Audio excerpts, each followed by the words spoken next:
Hey quilters, Sarah here from Snugglebug Stitching. Welcome to week 2 of our framed Pinwheels quilt along. For this quilt along, we are using my favorite pattern from Missouri Star Quilt Company. This is framed Pinwheels. And for this week, we are going to make these half square triangles that we use for our pinwheels. So a little bit about these half square triangles. The pattern is going to have you making 4 at a time half square triangles. And 4 at a time half square triangles, I feel like in a lot of ways they are simpler. You don't have to draw lines. You don't have to try to start your seam allowance from a drawn line. You can actually start your seam allowance from the edge of the block, but you will have to have bias edges in these blocks. And what that means is that the edges of the half square triangles are from the fabric that was cut on the diagonal instead of vertical or horizontally with the grain of the fabric. And this does make for a little bit stretchier block.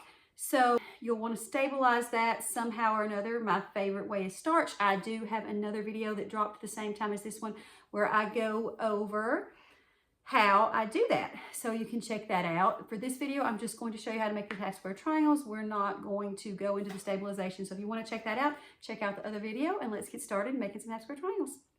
Okay, so here we have our 5-inch background square and our 5-inch foreground square, and we are going to stack these right sides together.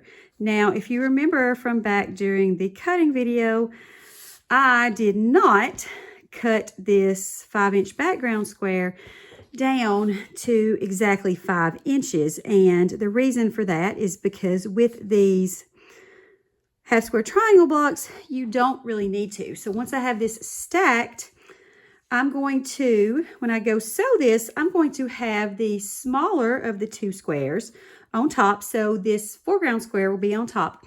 And that way I can see the edge of the foreground square and just use that as the place to start my 1/4 inch seam allowance. And for this, I'm going to use my 1/4 inch seam foot with the guide blade so that I can easily see that I'm starting my 1/4 inch seam allowance right there from this edge of the smaller square that I have stacked on top.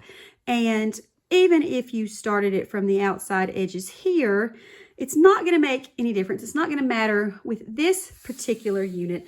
And that's because you're going to square these down once you finish your half square triangles anyway. And this particular pattern leaves you plenty of wiggle room to do that. So let's hop over to the sewing machine and I will show you how I sew these 2 pieces together. We will end up going around all 4 sides of this stack with a 1/4 inch seam allowance. Okay, so I have my stack ready, and here for the thread, I do have black thread in the bobbin and my normal white thread for the top. And the reason I have black thread in the bobbin is because we're going to use that thread as a point to line up our ruler in the next step, and it'll just be a lot easier for you to see that and for me to show that to you with the darker thread. So we're going to take our guide blade from our 1/4 inch seam foot, and I'm going to use that to run right along the edge of this foreground piece that I have on the top. It's the smaller piece. So if you are making half square triangles out of charms that are from different companies, they may not be exactly the same size. Keep the piece that is the smallest on the top and use that as the starting place for your 1/4 inch seam allowance. So we'll go ahead and start sewing. And when I get to the end, some people ask, do you sew off the edge or do you stop at a 1/4 inch seam allowance? I actually like to just sew off the edge. And the reason is because that's a lot quicker and a little bit less thinking than trying to stop at an exact 1/4 inch seam allowance. And ends up being a little bit more accurate for you, because if you don't stop that exactly, it's going to do weird stuff.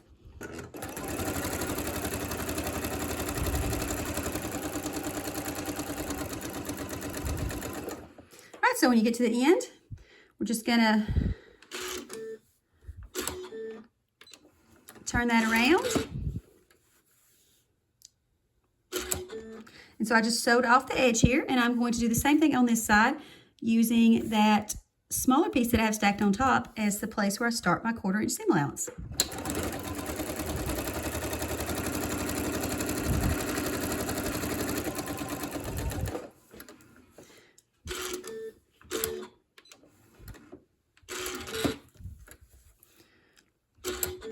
And you'll just keep doing that until you have a 1/4 inch seam allowance around all 4 sides of these 2 stacked blocks.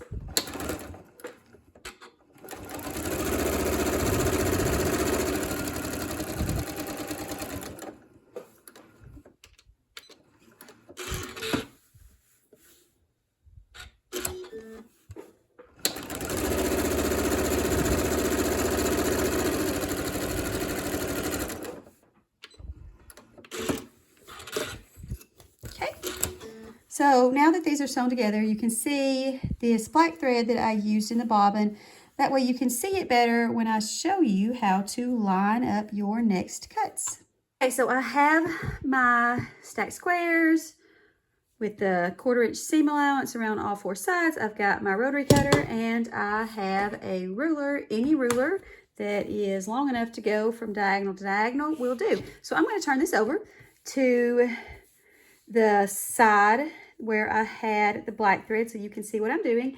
And we're going to cut this stack in half from diagonal to diagonal and then again diagonal to diagonal. So you'll have it cut into diagonal quarters. Now when we go to line up our ruler, we are not really going to worry about the corner of the fabric to the corner of the fabric.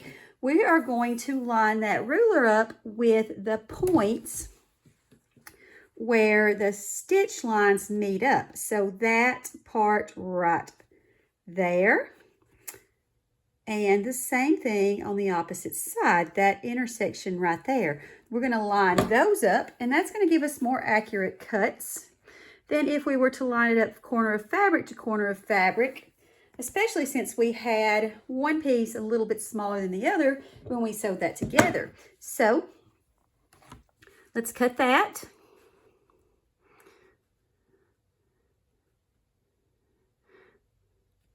On the diagonal this way.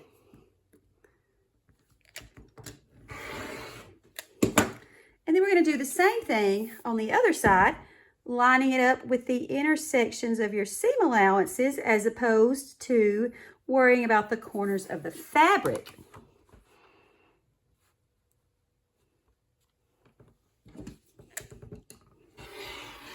And that is going to give you your 4 half square triangles.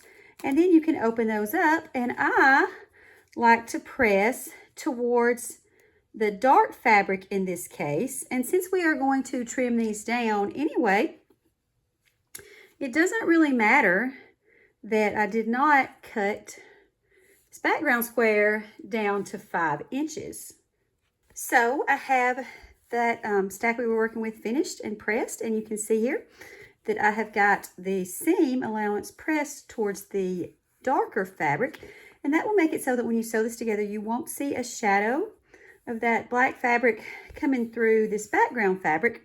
And another thing it's going to do is it's going to make it so that when you sew your half square triangles together to make pinwheels, you can actually nest those diagonal seams to help you get a nice matched up pinwheel. So a nice seam match up with your pinwheel.